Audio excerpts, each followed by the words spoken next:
Salut tout le monde, c'est Melvin, j'espère que vous allez bien. Je vous retrouve aujourd'hui pour une nouvelle vidéo dans laquelle je vais vous raconter vos histoires que vous m'avez envoyées. Sauf erreur de mémoire, il y en a 12, la dernière est un petit peu plus longue. Mais avant de vous les raconter, j'ai deux choses à vous dire. La première, c'est ne vous en faites pas pour moi, je me suis pas pris une patate ici, c'est tout simplement mon chat qui a décidé de courir sur le lit, sur la tête de lit, alors que j'étais en train de dormir profondément. Ses deux pattes ont glissé et du coup, ça fait qu'il m'a chopé juste ici avec ses griffes et un petit peu là. C'est déjà la deuxième fois, j'ai l'habitude, la troisième, je vais essayer de faire gaffe parce que sinon, je vais perdre un œil. Et ça serait un petit peu dommage. La deuxième, c'est que dans le dernier épisode des histoires d'abonnés, eh bien c'est vrai que moi dans ce format, j'aime bien aussi donner mon avis. Vous m'envoyez des histoires, je vous donne un peu ma théorie que j'ai derrière ça. Par contre, j'ai fait une erreur et je tiens à m'excuser auprès de la personne. Cette personne, elle s'appelle Léana, elle nous a raconté son histoire dans le dernier épisode. Et à la fin, c'est vrai que j'ai eu des mots qui peuvent être un petit peu blessants, sachant que je ne connaissais pas l'envers du décor, si je peux dire. En gros, j'ai dit que son histoire, pour moi, elle paraissait fausse parce que déjà, elle était très mal écrite, avec beaucoup de fautes, enfin c'était pas très lisible. Et cette personne m'a ensuite écrit en commentaire, plus en DM sur Instagram, pour me dire qu'en fait, elle souffre de dyslexie. Donc, c'est une très grosse erreur de ma part, je suis désolé Léana, je tiens à m'excuser, comme ça, devant tout le monde, parce qu'en fait, je ne savais tout simplement pas qu'il y aurait ce problème et je me suis permis de juger ton histoire. Et autre détail, c'est que Léana m'a certifié que son histoire était vraie, donc je retire ce que j'ai dit. Maintenant, ce que je vais faire, je pense que je vais plus donner mon avis si l'histoire est vraie ou fausse, parce que j'ai envie de dire, c'est un peu comme les vidéos traditionnelles, si l'histoire est vraie ou fausse, déjà on ne saura jamais. Ça se base sur la confiance, là c'est vous qui me les envoyez, mais quand je trouve des histoires, c'est sur internet, sur Reddit, etc. Donc l'auteur, on ne sait pas s'il l'a vraiment vécu, et au final, que l'histoire soit vraie ou fausse, j'ai envie de dire, on s'en fout un petit peu, parce que l'idée principale derrière mes vidéos, c'est que vous passiez un bon moment de détente après des cours, après une longue journée, etc. Je vais continuer, donner un peu mes petites théories que j'ai derrière, par exemple si vous entendez un bruit, vous dire d'où ça pourrait provenir, mais je vais arrêter de vous dire si l'histoire, selon moi, elle est vraie ou fausse, comme ça, c'est vous qui vous faites votre propre avis. Voilà, j'ai longtemps parlé, n'hésitez pas à venir me rejoindre sur Instagram, à venir écouter les vidéos, ou regarder les vidéos plutôt sur Spotify, et surtout, n'oubliez pas de vous abonner à cette chaîne, parce que vous êtes 60% à ne pas l'être, et c'est énorme. Comme ça, vous louperez absolument aucune vidéo, vous serez mis à jour par rapport à l'évolution de la chaîne, et vous ferez enfin officiellement partie de la communauté. Voilà, éteignez la lumière, prenez une petite boisson, moi j'ai ma bouteille d'eau qui est là, parce que ça va être un long tournage, installez-vous confortablement sur votre canapé, dans votre lit, sur votre siège, peu importe, et moi je vous propose de vous raconter la première histoire. Bonjour Melvin, je m'appelle Mina, j'ai 22 ans et aujourd'hui je vais te raconter mon histoire avec, je suppose, des esprits. Donc on a du paranormal pour la première. Petite information, il y a beaucoup de paranormal dans cette vidéo, donc vous verrez, vous serez servi. À la base, j'ai un esprit très rationnel. Tout ça, je n'y crois pas forcément. Je reste fidèle à moi-même, à ce que je vois et ce que j'entends. Mais après ce que je vais te raconter, j'espère que tu comprendras à quel point ma vision des choses a changé. Tout commence quand j'avais 4 ans. Tout ce que je vais te dire là, ce sont mes parents qui me l'ont raconté. Selon eux, je ne dormais jamais correctement dans ma chambre. Et quand j'y dormais, je me réveillais souvent vers 3 ou 4 heures du matin. Et je me réveillais pas de façon normale. Je me réveillais en pleurant, en répétant sans cesse que j'avais beaucoup de chance. Cela a duré plusieurs mois, et finalement, mes parents ont fait appel à quelqu'un de, entre guillemets, spécialisé dans ce domaine, et j'ai pu recommencer à dormir sereinement dans ma propre chambre. Puis, tout a recommencé quand j'avais 8 ans. Mais cette fois, c'était de pire en pire. Ma guitare jouait toute seule alors qu'elle n'avait plus que 2 cordes. J'entendais courir dans ma chambre, je faisais des terreurs nocturnes, on me tirait la couette. Je me réveillais le matin avec des griffures sur le corps. Et, détail important, je me ronge les ongles, donc je ne pouvais pas me griffer ainsi de moi-même. J'en ai parlé à ma maman et elle me disait que ce n'était pas grave, que j'allais dormir avec elle. C'est ce que j'ai fait. Et je l'ai fait jusqu'à la 5e, tellement ces événements m'avaient traumatisé. Mais dès que je devais obligatoirement dormir dans ma chambre, je pleurais. Je tremblais et je ne voulais pas du tout y aller. Je finissais quand même par le faire, car je devais me montrer plus forte que ça. Je dormais avec la lumière allumée, habillé d'un pull, d'un jogging et de chaussettes, pour être sûr de pouvoir fuir et éviter les griffures si jamais quelqu'un ou quelque chose me voulait du mal. Mais ça n'a jamais fonctionné, car un jour, j'ai été tellement griffé fort que la douleur m'a réveillé, car je saignais. À partir de la 4e, j'en ai eu marre et j'ai décidé qu'à partir de ce jour, plus personne ne me ferait du mal. Le personne est entre guillemets. Sauf qu'une nuit, j'ai senti qu'on me tirait la couette. J'ai crié qu'il ne me faisait plus peur, que désormais c'était ma chambre et qu'il devait me laisser tranquille. Après ça, je n'ai plus de problème de ce genre. J'ai encore des apparitions. Une fois, je descendais les escaliers et, au même moment, j'ai entendu « Hey, je te souhaite une excellente journée ». Sauf que, à ce moment-là, j'étais toute seule à la maison. Et la même chose est arrivée en entrant dans la salle de bain, où j'ai entendu « Prends soin de toi, car tu dérives ». Au début, j'ai pensé que j'étais folle, car à l'époque, je prenais beaucoup de substances un petit peu bizarres. J'ai arrêté depuis, et surtout, je vais bien mieux. Mais j'ai compris que ce n'était pas moi quand j'ai visité une maison avec mes parents. Mon père, qui ne parle que français, s'est mis à parler littéralement pendant 15 minutes et non-stop en allemand, assis sur la seule chaise autour de l'ancienne table de la cave. Je te promets que c'était vraiment impressionnant, car en sortant de la pièce, mon père ne se souvenait de rien et quand je lui ai rappelé ce qu'il venait de faire, il m'a dit que ça ne lui était jamais arrivé. Autre exemple, en visitant des vestiges de la Seconde Guerre mondiale, des cailloux ont été jetés sur moi de manière très violente. Dieu merci, je les ai évités. Aujourd'hui, j'ai l'impression d'avoir repris le contrôle de ma vie. Je me sens protégé et mieux dans ma peau, même si parfois, toute cette histoire me colle encore un petit peu au corps. Voilà, c'est tout pour moi. On pourrait croire que je suis folle, mais je vous assure que ça a ruiné une partie de mon enfance et de mon adolescence. Prends soin de toi et surtout, je te souhaite le meilleur. Des bisous, à bientôt. Merci beaucoup, Mina, pour cette histoire. C'est vrai que c'est particulier. Alors, le coup des griffures, moi, des fois, j'en ai aussi. Encore l'autre jour, je me suis réveillé, j'avais 2 griffures dans le dos, mais en fait, ma théorie par rapport à ça, alors moi, c'est des petites griffures, hein, c'est des trucs très superficiels, ça saigne pas, mais c'est qu'en fait, dans mon oreiller et dans mes couettes, il y a des plumes, et que j'ai une passion, c'est de sortir les plumes, et du coup, il y en a des fois dans le lit, ou même qui dépassent de la couette ou de l'oreiller. Ça fait que quand je me tourne, ça peut potentiellement me griffer et de temps en temps j'ai des griffures qui apparaissent sur le corps. Mais visiblement, toi tu disais que tu saignais, donc moi c'est pas du tout à ce stade. C'est un peu la seule théorie que j'ai par rapport à ça, donc voilà, si vraiment c'est des plus grosses griffures, je pense qu'elle tient pas. Et ne t'inquiète pas, personne te prend pour folle, personne ne va te juger. La seule chose qu'on peut te dire, c'est un grand merci de nous avoir partagé ton histoire et nous avoir fait confiance. Et surtout, moi je suis très content de lire qu'aujourd'hui tu vas beaucoup mieux. Prends soin de toi également et je vous propose de passer à la deuxième histoire. Salut Melvin et salut à tous ceux qui écoutent ce thread. Moi, c'est Lucas, j'ai 18 ans, j'habite à Fauvernais, un petit village pas loin de Dijon. Ça tombe bien, ce week-end, j'étais vraiment pas loin de Dijon également, donc je suis passé peut-être à côté de chez toi. Je vais pas vous saouler avec ma vie, je suis pas du genre à balancer trop d'infos perso sur internet, enfin, vous captez. Mais ce que je vais vous raconter, Melvin, ce n'est pas une histoire inventée pour faire le buzz.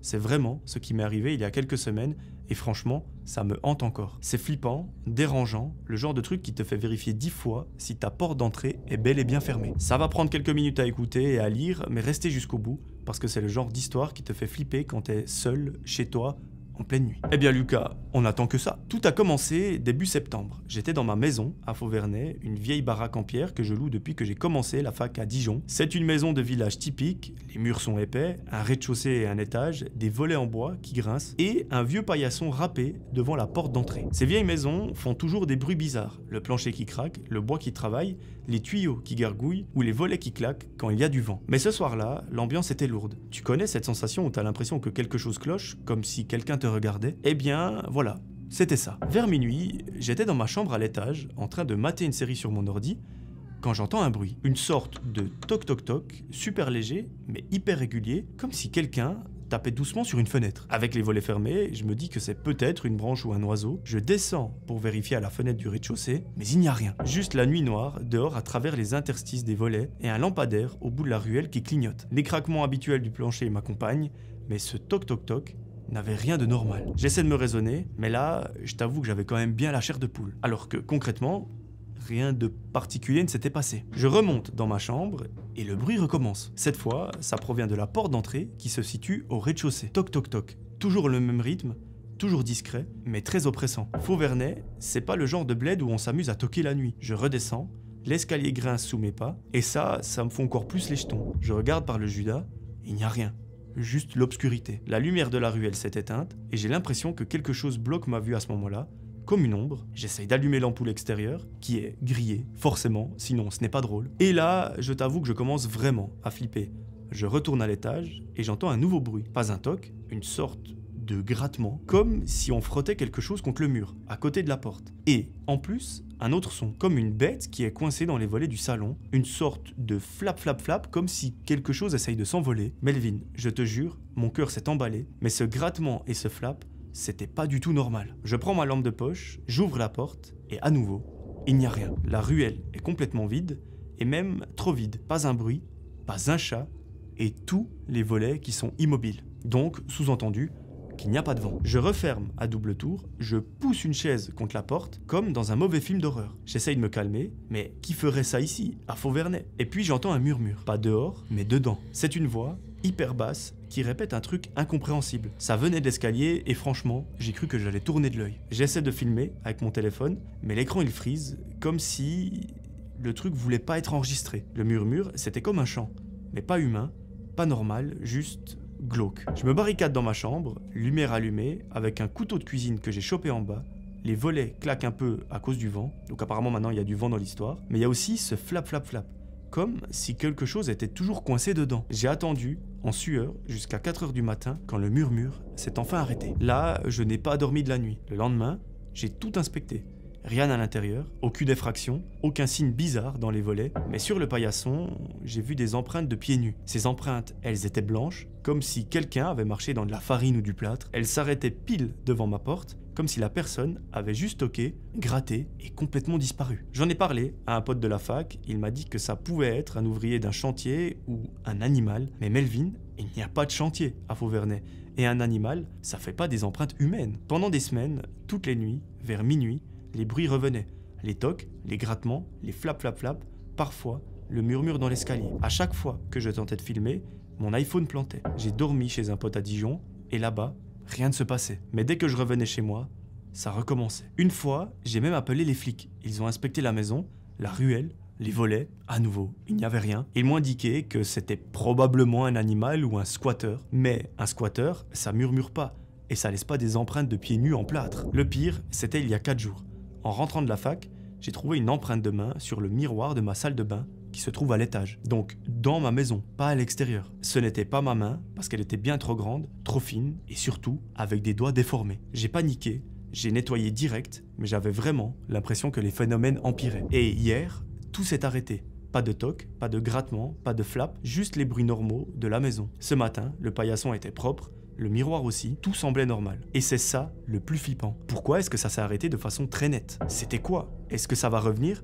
J'ai l'impression que ça attend quelque chose. Depuis ces événements, je dors toujours avec un couteau à côté de moi et je vérifie les volets absolument toutes les heures. Voilà Melvin, c'est mon histoire, pas de monstre qui surgit, pas de fantôme qui hurle, mais c'est justement ça qui fait peur. C'est trop réel, trop possible, ça pourrait arriver à n'importe qui, dans n'importe quelle vieille maison. Si quelqu'un a déjà vécu un truc comme ça, dites-le moi, parce que même si c'est calme maintenant, j'ai toujours cette fameuse impression qu'il y a quelque chose dans l'escalier en pleine nuit. Et je vous avoue que je ne sais pas si je dois être rassuré ou encore plus terrifié. Je t'envoie ce mail avec l'adresse de mon oncle, ne m'en veux pas, bonne continuation à toi, tes vidéos sont super. Merci beaucoup Lucas pour ton histoire, je ne sais pas. Peut-être qu'effectivement c'est quelqu'un qui gratte à travers les volets, peut-être que c'est quelqu'un qui s'amuse à te faire peur, peut-être que ça peut être des potes à toi qui savent que tu as peur ou je ne sais pas et qui s'amusent à faire ce genre de blagues. C'est un peu ma seule explication, j'espère pour toi que ces événements ne vont pas recommencer et que tout s'est arrêté définitivement et en tout cas je te souhaite de prendre soin de toi et je te remercie beaucoup de nous avoir fait confiance. On passe à la prochaine histoire. Salut Melvin, je t'écris pour tes vidéos thread d'horreur. J'en ai une bien bonne qui, pour ma part, tient du paranormal et il n'y a aucun débat possible là-dessus. C'est sûr et certain. D'ailleurs, j'aimerais rester anonyme s'il te plaît. Merci d'avance. Je t'explique, désolé si c'est un petit peu long. En 2021, j'ai emménagé dans un appartement suite à l'obtention d'un CDI que je tiens toujours à ce jour. Félicitations, on est très fiers de toi. J'avais une voisine. Elle était déjà installée depuis des années et surtout un petit peu âgée à ce moment-là. Comme je venais d'avoir l'appartement, au début, c'était la fête. J'invitais, je célébrais et pendant plusieurs semaines, on faisait des soirées avec les potes. Ce qui m'a étonné, c'est que la dame ne s'est jamais plainte de tout le bruit qu'on faisait. Les années passent, je travaille, métro, boulot, dodo, je me pose et je fais ma vie tranquillement. Puis, je tombe enceinte. La dame était toujours là, on était voisines depuis quelques années et j'avais fini par cerner un petit peu ses habitudes. Je savais exactement quand elle sortait, quand elle rentrait, j'avais l'impression qu'elle n'avait pas vraiment de famille, ni même de visite. Seulement, il me semblait qu'un organisme pour personnes âgées passait toutes les 2 semaines pour veiller sur elle, mais c'est tout, ça s'arrête là. Ensuite, j'ai accouché. Donc je suis resté presque 1 an à la maison pour m'occuper du bébé. La voisine était toujours présente, chacune sa vie, moi avec mon bébé, et c'était très dur au début entre la fatigue, les pleurs et les nuits blanches. Enfin bref, j'ai vécu un véritable bouleversement. Un soir, je dormais avec mon bébé de quelques mois dans mon lit, et ma porte de ma chambre était ouverte. Il y avait une veilleuse branchée en face, sur une prise, elle changeait de couleur, du rouge, du vert, du bleu, puis ça recommençait. La lumière était faible, donc il faisait quand même sombre dans l'appartement, et je ne saurais dire l'heure exacte, mais c'était en pleine nuit. Je me réveille, en sursaut, paniqué, car j'entends mon bébé hurler. Je tourne aussitôt la tête vers lui, et je le vois dormir profondément, immobile. Sauf qu'il y a une chose qui m'a marqué. Je me suis réveillé dans une position anormalement droite, comme assise, d'un coup, exactement comme dans les pires films d'horreur, quand il y a un visage devant la personne et qu'elle se lève d'un coup. Et ça m'a complètement glacé le sang. Quand j'ai vu que mon bébé dormait paisiblement, j'ai tourné la tête en face de moi. Là, j'ai vu une ombre plutôt floue. J'avais l'impression que mon corps dormait encore, mais que mon esprit, lui, était bel et bien réveillé. Et c'était comme si j'étais spectatrice de la scène, sans contrôle, l'ombre était bien là, et soudain, mon buste s'est relâché. comme si je m'étais écroulé de fatigue sur le lit. Ensuite, trou noir total. Je me suis rendormi absolument immédiatement. Quelques jours plus tard, alors que je jouais avec mon fils, ce souvenir m'est revenu d'un coup comme un flash. Ça m'a glacé le sang de réaliser que je n'avais pas compris ce qui s'était passé sur le moment. Et là, j'ai commencé à flipper.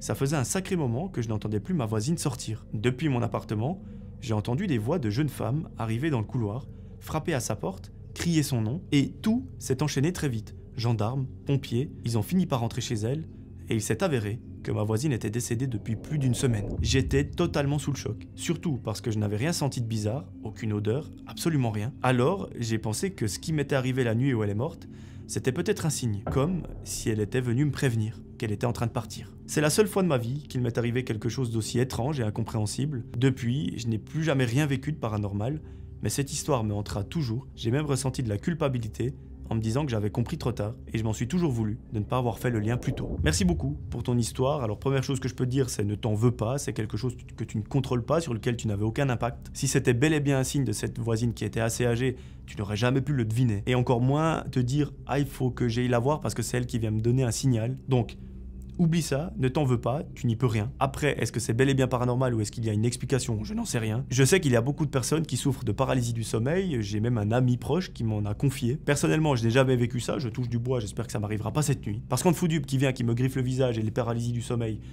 je suis pas dans la merde. Mais en tout cas, voilà. Morale de l'histoire, ne t'en veux pas, tu n'y pouvais absolument rien. Et ça n'aurait probablement pas changé le cours des choses. Merci de m'avoir fait confiance, et moi je vous propose de passer à la 4e histoire. Bonjour Melvin, j'aime beaucoup tes vidéos. Pour te mettre dans le contexte de l'histoire principale, et la plus flippante, je vais d'abord te raconter quelques anecdotes qui se sont passées à différents moments de ma vie. J'ai toujours eu une intuition très forte. Et ce, depuis que je suis petite. J'étais au collège quand, avec mes parents et ma sœur, nous avons quitté le pays d'origine de mon père pour aller en vacances. Nous étions à la douane et j'avais une envie très pressante d'aller aux toilettes. J'y suis allé toute seule. Je suis entré dans une cabine et, à peine mon pantalon baissé, j'entends la porte des toilettes s'ouvrir et quelqu'un entrer. Je n'avais pas fini, mais j'ai ressenti une onde de négativité. J'ai commencé à trembler et j'ai immédiatement remonté mon pantalon avant de sortir en courant. En me retournant, j'ai vu un homme assez jeune monter sur les toilettes de la cabine à côté et qui s'est mis à regarder dans la mienne. Même petite, j'avais déjà du sens civique. Il y avait des gendarmes ou policiers pas loin, je les ai avertis et ils ont attrapé l'individu. J'ai tout raconté à ma mère qui m'a conseillé de ne rien dire à mon père pour ne pas l'inquiéter. Une autre anecdote se passe en France, peu de temps après mon installation. J'étais dans un village sans permis, j'avais acheté une voiture que mon copain de l'époque et mes parents utilisaient quand ils venaient me voir. Après un peu plus d'1 an, j'ai dû quitter ce village pour aller vivre dans une plus grande ville. Ma mère devait venir m'aider à déménager et conduire la voiture jusqu'à mon nouveau logement, mais je n'arrivais plus à retrouver les clés. Personne n'avait utilisé la voiture depuis l'hiver et on était en été à ce moment-là, donc plus de 6 mois s'étaient déjà écoulés. J'ai cherché partout dans l'appartement, mais il n'y avait rien. Alors j'ai prié Dieu de m'aider. La nuit suivante, j'ai fait un rêve. 2 inconnus frappaient à ma porte pour me demander de leur prêter ma voiture. Dans ce rêve, j'ouvrais un placard à ma gauche, près de l'entrée, et j'y trouvais les clés. Mais dans la réalité, ce placard n'existe pas. À cet endroit précis, il y avait seulement une petite étagère ouverte avec des chaussures d'hiver. À mon réveil, convaincu que mon rêve avait un sens, j'ai secoué les chaussures une par une et, à ma grande surprise, les clés étaient dans l'une d'elles. Place maintenant à l'histoire principale. Je n'ai pas fait mes études en France ni dans le pays d'origine de mon père, mais dans celui de ma mère. J'y suis allé toute seule, en tant qu'aînée, et ma sœur m'a rejoint 3 ans plus tard pour y faire ses études supérieures. Nous avons loué un vieil appartement dans un vieux bâtiment du centre-ville et y avons vécu 3 ans ensemble. Pour décrire rapidement, il n'y avait pas de couloir. Dès qu'on entrait, on arrivait face à la cuisine. À gauche, il y avait le salon avec l'accès aux toilettes et surtout à la chambre. Si je sortais de ma chambre, je me retrouvais dans le salon, avec à ma droite la salle de bain et au loin la porte d'entrée. Ma sœur, en première année, commençait souvent plus tôt que moi et on se disputait parfois parce qu'elle oubliait de fermer la porte à clé en partant. Un matin, je me réveille sans raison, malgré une nuit plutôt très courte. Je n'avais ni envie d'aller aux toilettes, ni de boire, mais quelque chose en moi m'a poussé à sortir de ma chambre et à aller vers le salon. J'ouvre la porte et, en tournant la tête vers la gauche, je suis complètement choqué. La porte d'entrée s'ouvre doucement et je vois 2 hommes passer leur tête à l'intérieur et ils me regardent. Moi, je suis d'habitude très peureuse, j'étais étonné de rester calme à ce moment-là. Je m'avance lentement jusqu'à la porte, je l'entrouvre un peu plus, ce qui les pousse, eux, à reculer. Ils me demandent « Avez-vous entendu le cambriolage qui s'est passé à l'étage du dessus ?» Je réponds « Non, je viens de me réveiller.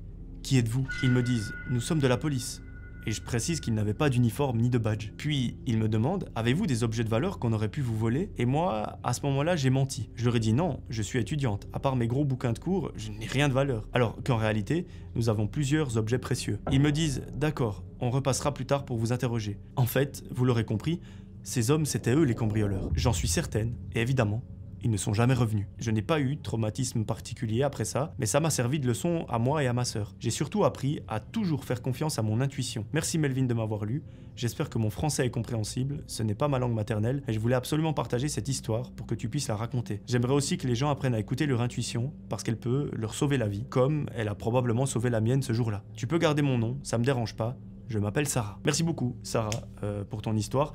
Première chose que je tiens à dire, si c'est vraiment ton français et que c'est toi qui as écrit sans aide, il est absolument parfait. Il est peut-être même mieux que le mien. Et surtout, moi, je suis incapable de parler une phrase d'allemand alors qu'on apprend ça depuis 15 ans à l'école. Donc 15 ans en durée, hein, donc c'est quand même assez long. Donc bravo pour ton français, il est absolument parfait. Merci pour ton histoire et encore bravo d'avoir eu ce réflexe de fermer la porte et de mentir. Parce qu'effectivement, moi, je suis aussi beaucoup... comment dire, dirigé par mon instinct. Surtout avec les personnes, disons qu'une personne, j'arrive très vite à savoir si ça va matcher ou pas. Et je parle pas de relations amoureuses, mais dans la vie en général. Et généralement, quand je sens qu'une personne est mauvaise, ça se confirme un petit peu par la suite. Après, des fois, je me trompe, encore heureux, mais j'arrive bien à comprendre ce que tu veux dire à travers ton histoire. Merci encore de nous l'avoir raconté, et moi, je vous propose de passer à la prochaine. Bonjour Melvin, je m'appelle Emma. À ce moment-là, j'étais en vacances chez ma famille à Noël, à côté de Perpignan. Cette histoire s'est passée en 2024. Ma famille habitait dans une grande allée avec des appartements au rez-de-chaussée. En face, il y avait un immeuble avec des appartements vides, sans aucun locataire, et ce détail est très important pour la suite. On avait ouvert les cadeaux de Noël, puis on a joué au Uno et à d'autres jeux de société. Pendant une partie, avec mes frères et ma belle-sœur, on a entendu des bruits de meubles qui semblaient se déplacer. Ces bruits ont continué pendant 10 minutes, on l'a dit à ma mère et à mon beau-père. Lui ne comprenait pas, car l'appartement au-dessus n'était pas loué. On a attendu que ça s'arrête, mais ça a duré plus de 20 minutes. À force, ma famille n'en pouvait plus. Alors, on a décidé d'appeler la police. Ils nous ont dit qu'ils arriveraient d'ici une quinzaine de minutes. En attendant, on a essayé de deviner qui pouvait être là, mais on n'en avait aucune idée, et on a fini par arrêter d'y penser. Puis les bruits sont devenus des pas lourds, et on a cru entendre 2 voix. On a rappelé la police pour leur expliquer, ils ont dit qu'ils arrivaient dans 5 minutes, et surtout qu'il fallait qu'on ne bouge pas, et qu'on ouvre à personne. Au bout de 5 minutes, ça a toqué à la porte et des voix ont dit « C'est la police, vous avez appelé ». On a ouvert la porte, on a expliqué la situation et les bruits continuaient. Ils ont constaté que ça venait d'un appartement qui se situait au 2e étage, donc juste au-dessus de nous, mais ils nous ont dit qu'ils ne pouvaient pas entrer sans l'accord du propriétaire et ils sont repartis sans vérifier. Après leur départ, mon beau-père, qui avait les clés de l'immeuble, est monté avec mes 2 frères aînés et un fusil au cas où. C'est quand même assez extrême. Ils sont revenus en disant que la porte de l'appartement était ouverte, qu'il y avait du désordre partout et que la porte avait été forcée au pied de biche. Mais les personnes n'étaient plus là. On a fini par mettre ça de côté, mais cette histoire m'a vraiment terrifié. Maintenant, à chaque bruit que j'entends, je panique. Je pense que ceux qui ont déjà vécu ce genre de choses peuvent comprendre. Désolé si l'histoire était un peu longue, mais elle est vraie. Merci Emma pour ton histoire. Il y a une chose que je comprends pas et peut-être que j'ai pas compris dans l'histoire. Tu dis que l'immeuble est vide, donc ça veut dire que, si j'ai bien compris, l'appartement dans lequel les bruits étaient, il était vide aussi. Mais du coup, est-ce qu'il y avait bel et bien des meubles pour avoir entendu des bruits de meubles qui se déplaçaient? Donc au final, qu'est-ce que ton père a vu dans cet appartement? Est-ce qu'il y avait des meubles? Est-ce qu'il était occupé? Et que tout le monde pensait qu'il était en fait vide? Ça, je t'avoue, j'ai pas tout à fait compris. Donc si jamais tu regardes la vidéo, n'hésite pas à répondre à mes interrogations dans les commentaires, ça serait super sympa. Et vous, qui regardez la vidéo, si vous avez des théories, écrivez-les aussi dans l'espace commentaire, c'est fait pour ça. Merci beaucoup Emma pour ton histoire, et moi je vous propose de vous raconter la 6e. Bonjour Melvin, je suis un grand fan de tes vidéos et j'espère que mon histoire va te plaire. Je m'appelle Clément, et si je t'écris aujourd'hui, c'est pour partager avec toi une histoire qui m'est réellement arrivée en 2022. Ce n'est pas une légende urbaine ni un scénario inventé, mais bien un souvenir que je garde encore en tête et qui me fait extrêmement froid dans le dos. Il faut savoir que j'étais interne au lycée de Tain-l'Hermitage. Comme je rentrais seulement chez moi le week-end, je prenais le car uniquement le lundi matin pour aller au lycée et le vendredi soir pour rentrer à la maison. Tout a commencé un lundi matin. Comme toujours, le car arrivait environ 30 minutes avant l'ouverture du lycée et en attendant dehors avec les autres élèves, j'ai commencé à ressentir une douleur étrange au niveau du ventre. Rien d'inquiétant au début, mais plus le temps passait, plus la douleur s'intensifiait. J'ai fini par vomir sans même pouvoir m'arrêter. Les surveillants ont rapidement appelé ma mère qui est venue me chercher pour me ramener à la maison. Nous habitions dans un immeuble de 3 étages, l'appartement était sur 2 niveaux En bas, il y avait la cuisine, le salon, la chambre de ma mère et celle de mon petit frère, et en haut, juste sous le toit, il y avait ma chambre, qui n'avait pas de porte. Comme j'étais trop faible ce jour-là, je me suis allongé sur le canapé du salon, et ma mère, elle devait repartir travailler. Alors elle avait préparé le repas du midi avant de partir. Je suis donc resté tout seul. Vers midi, j'ai mangé, puis je me suis endormi devant la télévision. Quand je me suis réveillé, il était déjà 19h. Ça, je comprends tout à fait la sensation à ce moment-là, t'as juste envie de crever. T'es là, tu t'endors à midi en mode je vais juste faire une petite sieste de 30 minutes, tu te réveilles, il est 19h, tu dois manger, tu sais plus quel jour tu es, enfin, c'est terrible. J'étais complètement désorienté, incapable de savoir quel jour on était. Sur le bar de la cuisine, un mot m'attendait. Je suis sorti avec ton frère, on rentrera un peu plus tard. Plus tard, au téléphone, ma mère m'a expliqué qu'elle était invitée chez des amis et qu'elle rentrerait assez tard. Je me suis donc résigné à passer la soirée seul, j'ai regardé un film, j'ai mangé vers 20h30, puis je me suis installé sur le canapé avec le son de la télévision un peu plus fort que d'habitude. Et c'est là que les choses étranges ont commencé. Vers 21h30, j'ai entendu des bruits dans l'escalier de l'immeuble. Ce qu'il faut savoir, c'est que les escaliers qui montaient au 3e étage, donc là où j'habitais, étaient très anciens et grinçaient énormément. Chaque pas résonnait dans le silence et tout le monde l'entendait. Au début, je me suis dit que c'était sûrement ma mère qui était en train de rentrer. Mais immédiatement, quelque chose m'a troublé. Je n'entendais pas mon petit frère rire ou courir comme à son habitude. J'ai baissé le son de la télévision, la lumière automatique du couloir venait de s'allumer, quelqu'un se trouvait devant ma porte. Mais au lieu d'entrer, la personne est restée complètement immobile. Le silence était très lourd, je suis monté dans ma chambre, un dictionnaire à la main, prêt à me défendre s'il le fallait. Et soudain, les coups ont commencé, violents, répétés et très secs. Jamais ma mère n'aurait frappé ainsi, et puis surtout, elle avait les clés. La poignée s'est mise à s'agiter, comme si quelqu'un essayait de forcer l'entrée. La porte tremblait sous les assauts. Pris de panique, j'ai crié. J'ai appelé la police. Ils arrivent. Et à ce moment-là, le silence est tombé immédiatement. Puis les pas se sont éloignés dans l'escalier, comme si la personne tentait de disparaître discrètement. C'est alors que j'ai entendu ma voisine du dessus ouvrir sa porte. Elle a demandé ce qu'il se passait. Et là, une voix d'homme, que je ne connaissais pas, a répondu « Oubliez, vous m'avez jamais vu ». Puis, plus rien. Depuis ce soir-là, cette personne n'est jamais revenue dans l'immeuble. Je n'en ai jamais parlé à ma mère, ni même à la police. Mais ce souvenir restera gravé en moi comme une ombre qui ne s'effacera jamais de mon cerveau. Merci beaucoup Clément pour ton histoire. Je suis content que cette personne n'ait pas pu entrer dans l'appartement, on ne connaît pas ses intentions. Est-ce que c'était une personne que tu connais qui voulait te faire une blague ? J'ai un peu de peine à le croire. Heureusement que la porte était verrouillée et qu'au final, cette personne a disparu d'elle-même. Après, concernant ses intentions, je ne peux malheureusement pas te donner de piste. Merci beaucoup. Et moi, je vous propose de passer à la 7e histoire. Coucou Melvin, j'espère que tu vas bien. Ça fait déjà quelques mois que je regarde tes vidéos et j'aime beaucoup. Continue comme ça. Merci beaucoup, c'est très gentil. En écoutant tes threads, ça m'a rappelé une histoire qui m'est arrivée il y a quelques années. Alors, si ça ne te dérange pas, j'aimerais que tu changes mon prénom, histoire de rester un minimum anonyme. C'est chaud à dire, minimum anonyme, on dirait un truc de rap. Donc, je m'appelle Katia. Tu avais mis un autre prénom, du coup je ne sais pas si c'est ton vrai prénom, donc je l'ai changé. J'espère que tu m'en voudras pas. Je m'appelle Katia, j'ai 19 ans et je suis étudiante en Suisse, comme toi d'ailleurs, il me semble. Effectivement, je suis en Suisse pour ceux qui ne savent pas. J'ai un grand frère et 3 petites sœurs. Cette info est utile pour la suite. L'histoire que je vais te raconter s'est passée le 12 août 2021. Je m'en souviens, car j'ai vérifié dans mes souvenirs de cette journée-là. À l'époque, j'avais 15 ans. Ce week-end-là, mes parents étaient partis à Paris pour aider mon frère à s'installer là-bas, car il allait commencer ses études supérieures. Ils avaient emmené 2 de mes 3 sœurs, donc à la maison,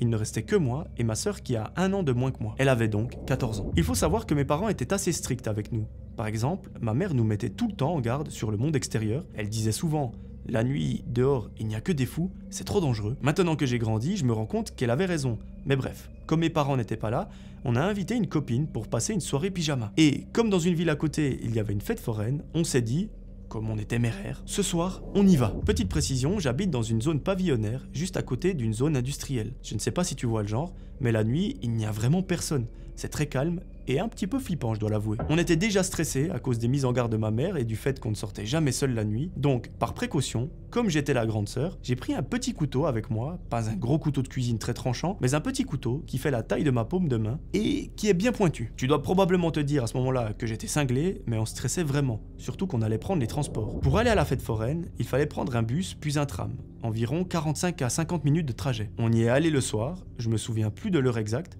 mais bref, on a bien profité. Le problème est arrivé sur le retour. Il devait être à peu près 23h, on a pris le tram, mais le dernier bus était déjà passé. Du coup, on a décidé de rentrer à pied, environ 20 minutes de marche, et comme je te disais, il n'y avait vraiment personne dans les rues. C'était un petit peu flippant. Moi, je restais plutôt détendu, encore une fois dans mon rôle de grande sœur. Par contre, ma copine et ma petite sœur étaient hyper stressées et un petit peu flippées. Du coup, on appelait nos potes en FaceTime pour se rassurer au cas où il se passerait quelque chose, comme pour avoir une sorte de présence. On avançait bien, quelques voitures passaient de temps en temps, mais rien d'inquiétant, jusqu'à ce qu'on remarque qu'un homme marchait derrière nous. Il avait la quarantaine, un sac à dos, habillé normalement, je me souviens plus trop des détails, il ne faisait rien de spécial à part marcher. Mais comme il n'y avait personne d'autre, ça inquiétait ma sœur et ma copine. Alors, on a commencé à accélérer le pas. Et d'un coup, l'homme s'est mis à sprinter vers nous en criant. Logiquement, on a couru aussi. Et par réflexe, j'ai sorti le couteau que j'avais déjà préparé dans la poche de mon sweat dès qu'on avait commencé à stresser. Là, il a arrêté de courir et il a dit quelque chose en mode « Non, mais je rigole les filles, ne vous inquiétez pas. » Franchement, je ne sais toujours pas aujourd'hui s'il s'est calmé en voyant le couteau ou s'il voulait vraiment faire une blague. Mais sérieusement, qui fait ça à des gamines de 15 ans, seules et en pleine nuit? Bref, on est rentré en courant, on s'est barricadé dans la maison et on est resté éveillé jusqu'à très tard de peur qu'il revienne. Je sais que l'intrigue est assez longue pour un rebondissement finalement assez court, mais j'espère qu'elle restera quand même intéressante. Cette histoire ne m'a pas traumatisé ni vraiment marqué sur le long terme, mais quand je l'ai raconté à mes amis, ils m'ont dit que c'était quand même un peu fou et que j'étais peut-être aussi un peu folle, en mode « Non mais Katia, t'as vraiment failli planter un mec là ». Sache en tout cas qu'elle est 100% véridique, je n'ai rien exagéré, ni même minimisé. Si tu as besoin de plus de détails ou si tu as des questions, n'hésite pas à répondre à mon mail, j'y répondrai avec grand plaisir. Merci beaucoup Katia pour ton histoire, enfin c'est pas ton prénom, je l'ai changé, mais j'espère que tu m'en voudras pas. Heureusement que cette personne s'est arrêtée et qu'au final on dirait que c'était une blague. Une blague de très mauvais goût, que ce soit des personnes de 14 ans ou de 35 ans. On sait tous que la nuit tout le monde flippe, donc je vois pas pourquoi on s'amuse à courir derrière des personnes. C'est super bizarre. Mais bon, l'essentiel c'est que vous soyez rentrés sains et saufs à la maison, que rien ne soit arrivé et que vous soyez en bonne santé. Et surtout que ça n'ait pas laissé des séquelles psychologiques parce que ce genre d'événement ça peut vraiment traumatiser. Donc tout est bien qui finit bien. Merci beaucoup et on passe à la 8e histoire. Bonjour Melvin, j'espère que tu vas bien. Je m'appelle Laurence et j'écoute tes vidéos depuis le Québec. Pardonne-moi si certaines tournures de phrases te paraissent inhabituelles, mais j'ai bon espoir que mon histoire sera compréhensible, car chez moi aussi, nous avons des grands-mamans.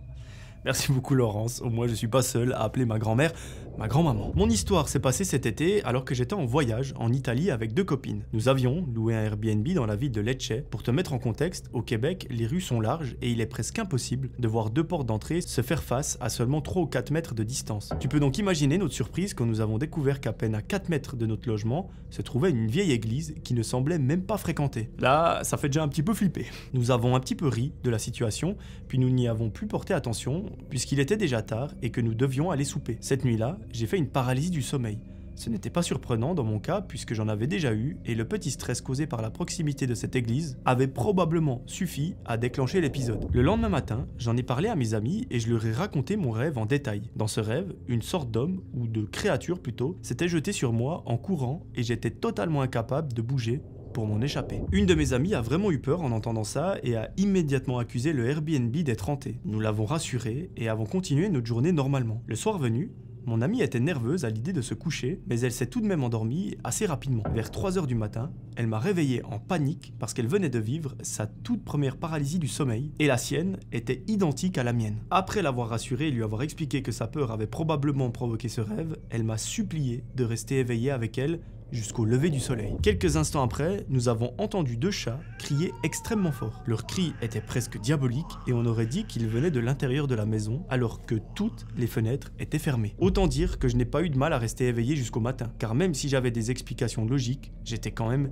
terrifié. La 3e et dernière nuit a été la plus troublante. Vers 3 h du matin, mon amie, qui avait décidé de faire une nuit blanche pour éviter une nouvelle paralysie, regardait des vidéos dans son lit. Soudain, elle nous a vus, mon autre ami et moi, nous lever exactement au même moment et nous asseoir bien droite dans notre lit. Nos yeux étaient complètement ouverts et fixés droit devant, elle nous appelait par nos prénoms et nous demandait qu'est-ce qu'on foutait. Mais on ne lui répondait pas. Environ 30 secondes plus tard, nous nous sommes recouchés aussi lentement et synchronisés que lorsque nous nous étions levés. Mon ami était pétrifié, imaginez sa tête à ce moment-là. 2 heures plus tard, notre réveil a sonné pour aller prendre le bus vers une nouvelle ville. C'est en chemin qu'elle nous a raconté ce qui s'était passé. Nous étions complètement ébranlés car nous n'avions absolument aucun souvenir de ce moment-là. Heureusement, le reste du voyage s'est déroulé sans autre incident, mais encore aujourd'hui, nous n'avons aucune explication rationnelle à cet événement. Merci pour ton temps, j'espère que notre histoire t'aura plu et que tu auras peut-être une explication à laquelle nous n'avons pas pensé. J'adore tes vidéos, continue ton bon travail, bonne journée, Laurence, fidèle abonnée de l'autre côté de l'océan. Merci beaucoup Laurence pour tes gentils mots et merci de m'avoir fait confiance en me racontant ton histoire. Je vais peut-être un petit peu te décevoir, mais je n'ai pas d'explication rationnelle pour ça, parce que pour que deux personnes se lèvent en même temps en plein milieu de la nuit sans concertation préalable, c'est un petit peu chelou. Laisse-moi y réfléchir maintenant comme ça, mais je n'ai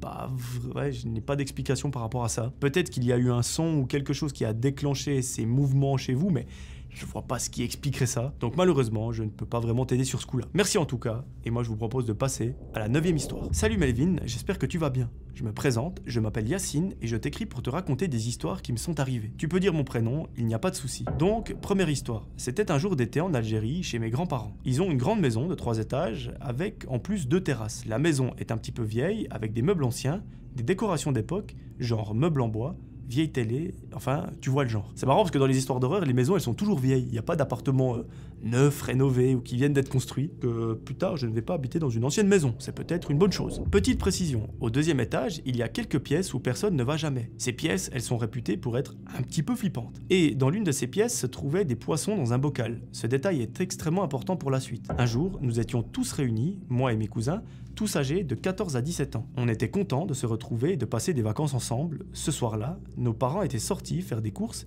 et nous étions seuls avec ma grand-mère qui faisait la sieste un étage plus bas. Nous étions donc au 2e étage et un de mes cousins a eu l'idée de raconter des histoires flippantes dans le grand salon.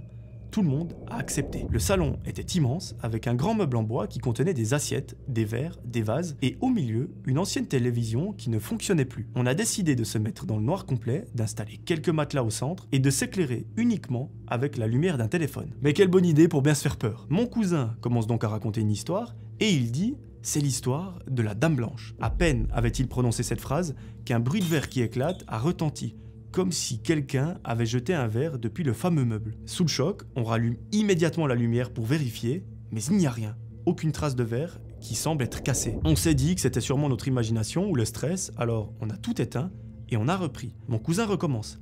C'est l'histoire de la Dame Blanche. Et là encore, un bruit de verre qui éclate. Mais cette fois-ci, il est plus proche.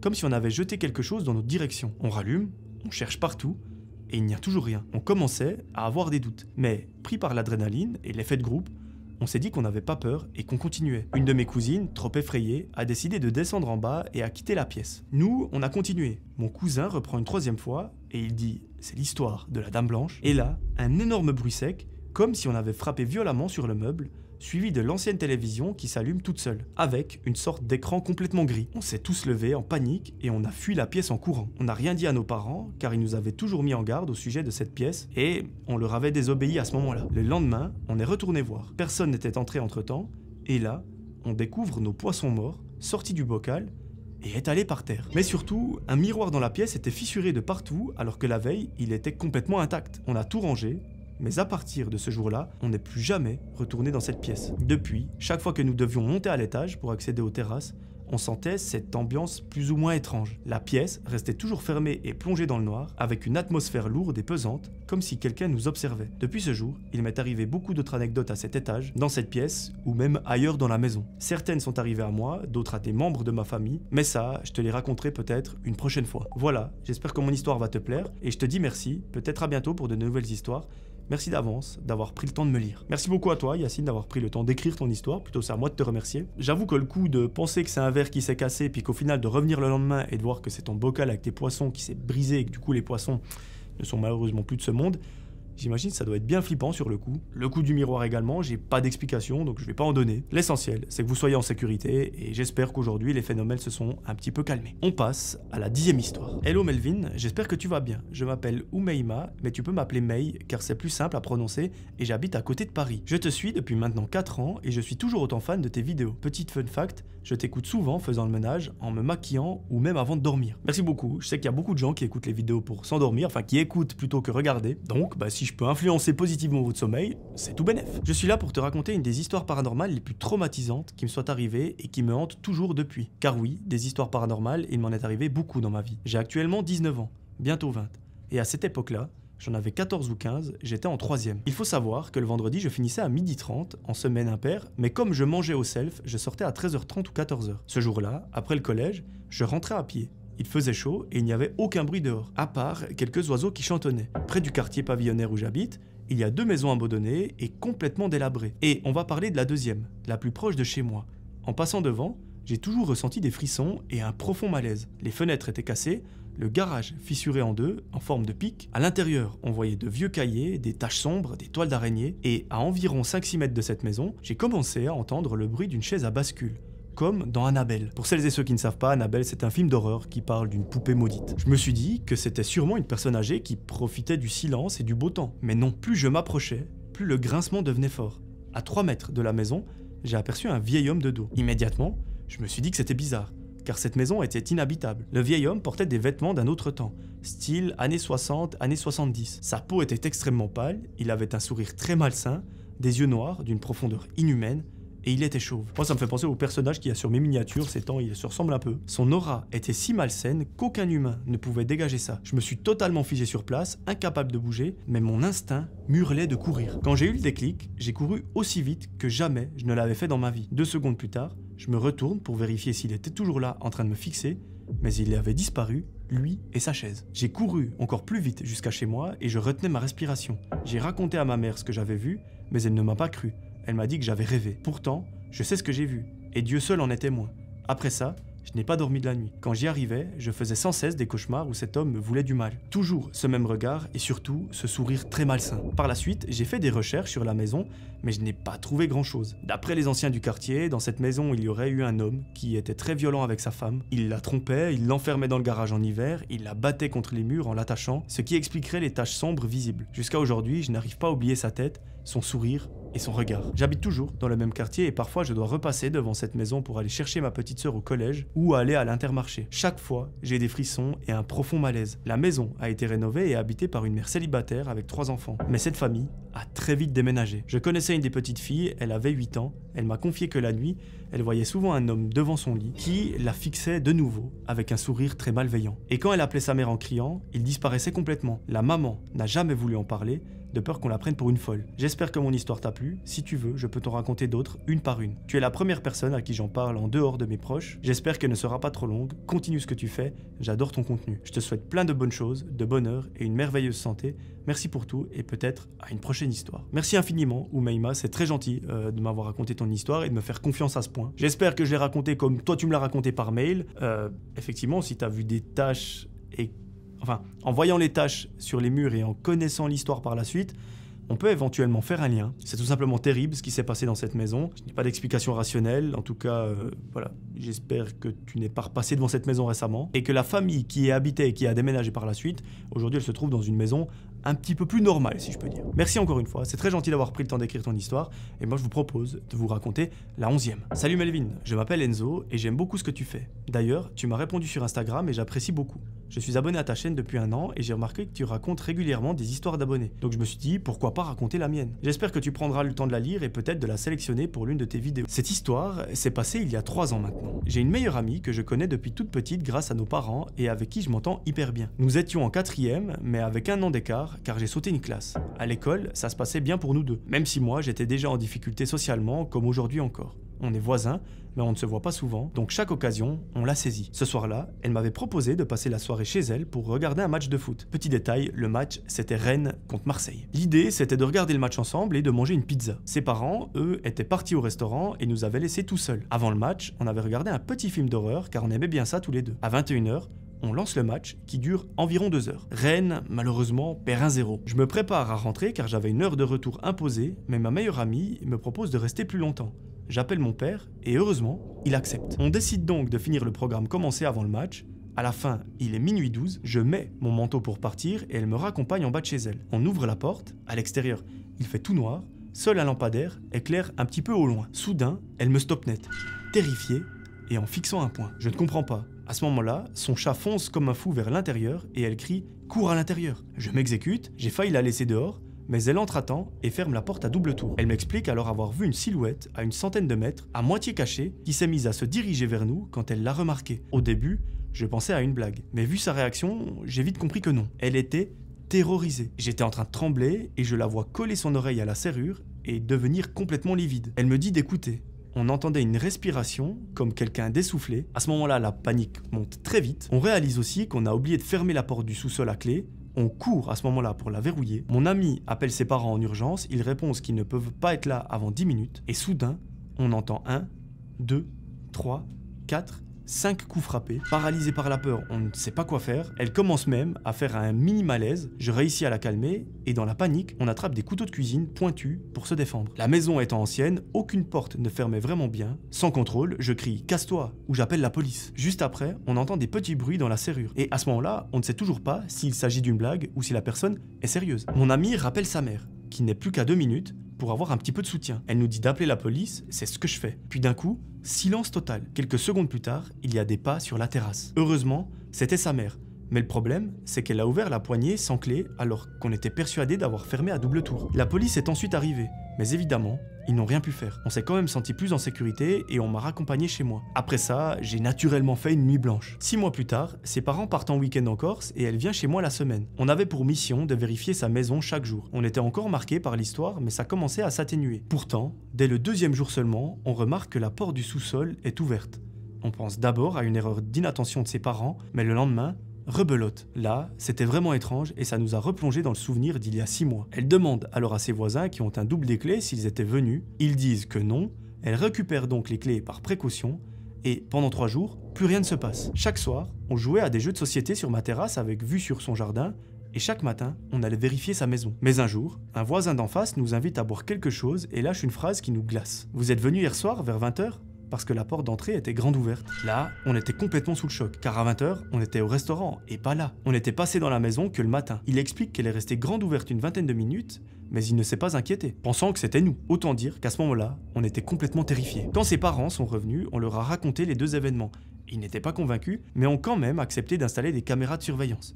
Depuis, plus rien ne s'est produit. On ne saura jamais si c'était un animal, une mauvaise blague, une personne alcoolisée ou quelqu'un de réellement mal intentionné. Personnellement, je ne crois pas à une coïncidence. Je pense vraiment qu'il y avait quelqu'un cette nuit-là. Et cette chose brillante aperçue sous le lampadaire ce soir-là, c'était sûrement des outils. Avec le recul, je sais que j'aurais réagi différemment. Mais à 12 ans, j'étais bien trop jeune. Aujourd'hui, je n'ai pas de grosses séquelles, mais j'ai toujours du mal à rester chez moi seul la nuit. Voilà, j'espère que mon histoire t'a plu et que tu pourras peut-être la raconter en vidéo. Continue comme ça, tu es le GOAT. Merci beaucoup, Enzo, c'est très gentil de m'avoir envoyé ton histoire et de m'avoir fait confiance, j'espère que je l'ai bien raconté. Ma théorie, c'est que c'est aussi quelqu'un de bien réel qui est venu. Après, pourquoi est-ce qu'il est revenu plusieurs fois comme ça? Je ne sais pas. Si vous avez des explications, n'hésitez pas à les mettre en commentaire et Enzo pourra les voir. Voilà, on arrive gentiment au bout de cette vidéo, mais c'est pas fini. Il y a la 12e histoire que je vais vous raconter maintenant. Salut Melvin, je m'appelle Jade et j'ai 25 ans. Ça fait longtemps que je te suis et j'adore t'écouter pendant mon travail, ça m'aide à me concentrer, donc merci beaucoup. Merci à toi Jade, c'est très gentil et je suis content que les vidéos te plaisent. Mon histoire se déroule il y a 1 an, dans une petite commune proche de Rennes.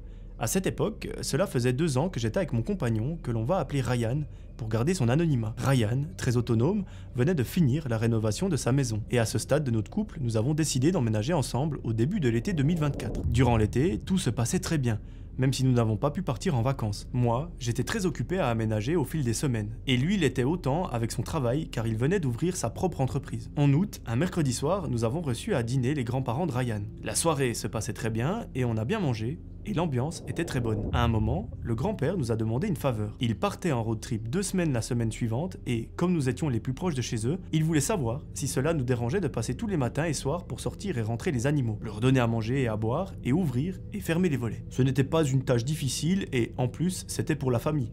Donc nous avons accepté avec grand plaisir. Petit aparté important, les grands-parents de Ryan ont 2 chiens de garde. Il s'agit de dogs allemands et en plus, ils ont un chat. Le repas terminé, ils sont rentrés chez eux. En fin de semaine, ils nous ont déposé les clés, puis sont partis en vacances. Pour te situer la maison, c'est un grand terrain, une maison proche du portail, en forme de L, sur 3 étages. Tout le rez-de-chaussée est un garage avec une porte donnant sur un escalier descendant à une cave. Au R+1, donc j'imagine le premier étage, c'est l'habitation, puis un escalier intérieur mène au 3e étage, le grenier. Pour accéder à la maison, il y a un escalier extérieur le long du mur jusqu'à la porte d'entrée du premier étage, mais personne ne l'utilise. Tout le monde passe par la porte du garage à l'arrière, puis ensuite il monte. La porte d'entrée en haut est donc toujours fermée à clé. On s'organise simplement. Ryan commence tôt, donc je passe le matin sortir les chiens du garage, puis je monte à l'étage pour laisser sortir le chat qui, d'habitude, m'attend en me faisant ma fête. Le soir, Ryan rentre les chiens et le chat, leur donne à manger et à boire, et ferme les volets. La première semaine se déroule très bien, mais la deuxième, je ne m'attendais pas à ce qui allait arriver. Un mardi matin, Ryan était déjà parti, il faisait beau et très chaud, et après le petit-déj, je pars chez les grands-parents, qui se situait environ à 5 km. En arrivant, je remarque que la porte d'entrée est entrouverte. Étonnant, puisqu'elle est censée toujours rester fermée à clé. Je ne m'inquiète pas sur le moment, parce que je connais Ryan, il a un petit peu tête en l'air, je me dis qu'il a peut-être eu la flemme de faire le tour la veille, surtout en pleine nuit, et qu'il a oublié tout simplement de la verrouiller. Je vais au garage pour sortir les chiens, d'habitude, dès que j'insère la clé, ils aboient et poussent la porte pour sortir au plus vite de là. Mais là, rien du tout.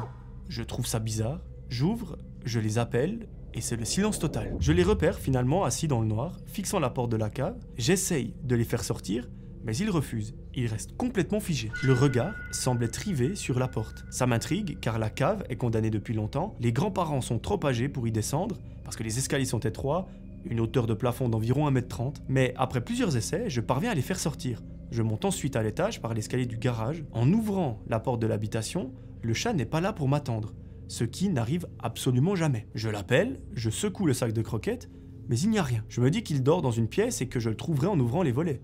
Je me dirige vers la porte d'entrée pour la fermer à clé. Elle n'a pas été forcée, ce qui me rassure dans mon idée de départ. Je commence ensuite mon tour pour ouvrir les volets, mais mon instinct, lui, il hurle. Je me sens observé et surtout de moins en moins à l'aise. Mes pas deviennent extrêmement lourds, je transpire, pourtant je connais bien cette maison, on y va régulièrement et on s'entend très bien avec les grands-parents. Arrivé presque au bout du couloir, il me reste 2 pièces, mais pour y accéder, il faut passer par le sas à côté de l'escalier du grenier. Impossible. Je suis comme paralysé, avec un sentiment d'insécurité que je n'avais jamais vécu auparavant. Mon instinct me dit de fuir. Sans qu'il ne se passe rien de concret, je prends mes jambes à mon cou, je referme bien le garage et je pars. Sur la route, je ne réalise pas forcément. Chez moi, sur le canapé, je me dis que j'ai peut-être exagéré. Mais je ne veux pas y retourner seul. J'attends Ryan pour lui en parler. Le soir, il rentre et il sent très vite que quelque chose ne va pas. Il prend sa douche et s'apprête à aller faire sa tournée du soir. En partant, je plaisante. N'oublie pas de fermer la porte d'entrée ce soir. Il se retourne, en étant surpris, et il me dit « De quelle porte d'entrée tu parles ?» Et à ce moment-là, je comprends. Ce n'était pas lui qui l'avait ouverte. Je lui raconte que le matin, elle était entrouverte. Il attrape ses clés et il fonce. Je décide de l'accompagner, même si au fond de moi, je n'ai absolument aucune envie d'y retourner. En route, il me demande pourquoi je ne l'ai pas prévenu. La porte d'entrée est toujours verrouillée. Je lui explique que je pensais que c'était lui qui était passé par là la veille et qu'il avait un peu la tête en l'air. Il confirme que non, il est entré par le garage. À ce moment-là, on pense tous les deux à un cambriolage. On arrive, on contourne la maison vers le garage. Devant la porte, il y a les 2 chiens et le chat. Ryan trouve ça étrange, moi encore plus. Le matin, je n'ai pas sorti le chat, je ne l'avais même pas trouvé pour vous dire. Comment est-ce qu'il est là? Dehors? C'est impossible. Je demande à Ryan s'il l'a bien rentré la veille, il dit que oui, sans voir le lien. Et à ce moment-là, je lui explique. Je ne l'ai pas sorti ce matin. Donc comment est-ce qu'il peut être là? On comprend alors qu'il se passe quelque chose. Il met la clé, mais les chiens ne le laissent pas rentrer. Ils grognent, ils pincent, ils aboient. Pourtant, ils ont grandi avec lui. Ils n'auraient jamais fait ça, sauf pour l'empêcher d'entrer. On n'a pas d'autre choix. Il faut entrer. Dans le garage, Ryan souffle, rien n'a été volé. Il rigole, soulagé, mais moi pas du tout. La sensation d'insécurité revient en force. Il me rassure parce qu'il est très cartésien. Il me dit « Tout va bien, rien n'a disparu, on est seul, les esprits ça n'existe pas ». J'essaye de m'accrocher à ces belles paroles, mais le malaise persiste. En avançant, il remarque quelque chose. Il me dit « C'est toi qui as enlevé la planche de la porte de la cave ?» Je lui dis « Non, je n'y ai pas touché, et le matin il n'y en avait pas ». Son visage, à ce moment-là, change du tout au tout. Hier soir, il l'avait remise cette planche, elle était de travers. Donc si hier elle y était et que ce matin elle n'y était plus, et que ni lui ni moi ne l'avons bougé, c'est que forcément, quelqu'un est venu. Moi, je veux immédiatement appeler la police, mais il m'arrête parce qu'il me dit que, sans preuve d'intrusion, ils ne nous croiront pas. Il propose de descendre jeter un œil dans la cave avec une lampe de poche. Mon rôle, c'est rester en haut des marches, le numéro de la police prêt à composer, et appeler s'il crie mon prénom. On trouve une lampe, il descend, et il disparaît dans l'obscurité. 2 minutes passent, pas de réponse. Je l'appelle, il n'y a rien, je me mets un petit peu à trembler, je l'appelle encore, et il finit par répondre. Il remonte au même moment, et il m'explique que la cave est en désordre, ce qui ne ressemble pas du tout au comportement des grands-parents. Je n'ai pas le temps de lui répondre qu'il y a un énorme bruit sourd à l'étage, comme un claquement de porte. Toutes les fenêtres sont fermées, pas de courant d'air, et nous sommes censés être complètement seuls. Ryan, il devient très sérieux et moi je panique. Il décide de monter voir, je le suis un petit peu malgré moi, on monte prudemment, il ouvre la porte, me demande de faire le moins de bruit possible et surtout de rester derrière lui. Dans le couloir et dans le salon, il n'y a rien. On fouille pièce par pièce, on retourne les meubles, il n'y a rien. Il reste la salle de bain et la chambre. Précisément, celle où je n'avais pas pu aller le matin à cause du sas du grenier. Je me remets à trembler. La sensation d'être observé revient. Il me rassure, me garde près de lui, avec la lumière allumée. On entre dans la salle de bain et il n'y a rien. La dernière pièce, c'est cette fameuse chambre. On fouille, mais là aussi, il n'y a rien. D'un coup, des bruits proviennent du sas, comme s'il y avait des bruits de pas sur les marches qui mènent au grenier. Cette fois, c'est sûr, nous ne sommes pas seuls. Ryan se met à courir vers le sas, je reste tétanisé à la porte de la chambre, regard plongé vers le couloir. Je vois 2 silhouettes noires sortir du sas et foncer vers la porte d'entrée. La première s'échappe, Ryan plaque la seconde, ils tombent et ils se battent. Paralysés, j'aperçois un objet tout près d'eux. Il s'agit d'un couteau. Ryan me crie de le ramasser et d'appeler la police. Je reprends mes esprits, je cours, je saisis le couteau et, au même moment, j'entends dehors un cri de douleur. J'appelle très vite le 17, donc la police. Après environ 1 minute de lutte, Ryan prend le dessus, il se relève et il me dit « Surveille-le. S'il bouge, menace-le avec le couteau. Et surtout, dis à la police de se ramener très rapidement. » Puis Ryan file dehors. L'opératrice au téléphone est très pro. Elle m'annonce qu'une patrouille est à 5 minutes et reste avec moi au téléphone pour me calmer. Je suis là, debout, un couteau à la main, tremblante à surveiller un inconnu inconscient. Imaginez un peu la scène. Les minutes passent comme des heures. Au bout d'une dizaine de minutes, j'entends « Gendarmerie, où êtes-vous » Je réponds, une lampe m'éblouit, une arme pointée vers moi, je lève les mains, on me retire le couteau, on me rassure, on me demande ce qu'il s'est passé, et là, je n'arrive presque pas à parler tellement je suis choqué. Ryan arrive, je me jette dans ses bras, il saigne un petit peu mais ça va bien, il m'explique que la première personne s'est enfuie par la porte d'entrée et en bas des marches, les 2 chiens lui ont sauté dessus et mordu le mollet, d'où le fameux cri de douleur qu'elle a entendu. Il a ordonné au chien de le lâcher, a assis la personne et l'a surveillé jusqu'à l'arrivée des gendarmes. L'homme à terre reprend ses esprits, on le menotte et on l'emmène dehors. À ce moment-là, d'autres gendarmes nous rejoignent. Dehors, je vois une femme menottée, assise contre la haie, une gendarme lui bande le mollet, Ryan appelle ses grands-parents pour les prévenir et leur demander de rentrer. Les gendarmes nous demandent de les suivre au poste pour les dépositions. L'homme et la femme sont emmenés aussi. On passe la nuit au poste et on rentre à 7 h. On était complètement KO. Le lendemain, les grands-parents reviennent. On leur raconte ce qui s'est passé et on apprend que la grand-mère avait laissé la porte d'entrée ouverte avant de partir, après avoir arrosé les plantes du palier et qu'elle avait tout simplement oublié de la verrouiller. Le samedi, la gendarmerie nous rappelle pour nous éclairer. En fait, il s'agissait d'un couple, l'homme sorti de prison 1 mois plus tôt, la femme sans travail, ils s'étaient incrustés chez les grands-parents parce qu'ils n'avaient pas de domicile. En fait, ils avaient observé la maison pendant 1 semaine et ils ont vu qu'elle était vide, donc ils sont tout simplement rentrés. Et vu que la porte n'était pas verrouillée, ils ont pu entrer sans trace d'effraction. Leur but, changer la serrure et mettre le compteur à leur nom pour s'y installer. Avec la loi en vigueur, au retour des propriétaires, ça aurait été très compliqué. Le mardi matin, quand je suis arrivé, ils ont entendu ma voiture et ils ont complètement paniqué. La femme est montée se cacher au grenier, l'homme est descendu, a vu les chiens et s'est réfugié dans la cave. C'est pour ça que les chiens étaient plantés devant la porte et le chat caché. Quand je suis monté, la femme était encore dans le grenier, c'est pour ça que je me sentais observé et que mon instinct me disait de fuir. Ils avaient même passé des appels depuis le téléphone fixe, un serrurier pour le surlendemain et une agence d'électricité pour le compteur. Le soir, quand on est revenu, ils ne nous ont pas entendus arriver. Pendant qu'on était dans le garage, eux étaient assis dans le salon. Quand j'ai paniqué en n'ayant pas de réponse de Ryan, ils ont compris qu'ils n'étaient pas seuls dans la maison. Ils ont pris un couteau dans la cuisine et se sont réfugiés au grenier, mais en vitesse, ils ont laissé tomber la trappe au lieu de la refermer doucement. C'est le gros bruit sourd qu'on a entendu depuis le garage. La trappe a un petit trou pour y glisser les doigts, ils nous observaient et quand ils nous ont vus aller vers la chambre, ils ont jugé que c'était le moment opportun pour fuir, ils ont ouvert la trappe et ils ont dévalé l'escalier vers la porte d'entrée. Voilà, c'était mon histoire, elle m'a beaucoup marqué, mais je n'en garde pas de séquelles. J'espère qu'elle t'a plu et qui sait, peut-être qu'elle passera dans une de tes vidéos. Merci pour tout ce que tu fais, j'espère que tu continueras longtemps. Je te souhaite beaucoup de force, de réussite et de bonheur. À bientôt, Jade. Merci beaucoup, Jade, pour ton histoire. Je t'avoue qu'elle est extrêmement flippante parce que j'ai vu pas mal sur les réseaux sociaux ces derniers temps ces histoires de squatteurs. Alors peut-être qu'il y a des éléments juridiques etc. qui m'échappent, mais je trouve qu'on vit vraiment dans un monde de fous. En fait, comme elle l'explique, Jade, dans son histoire, si des gens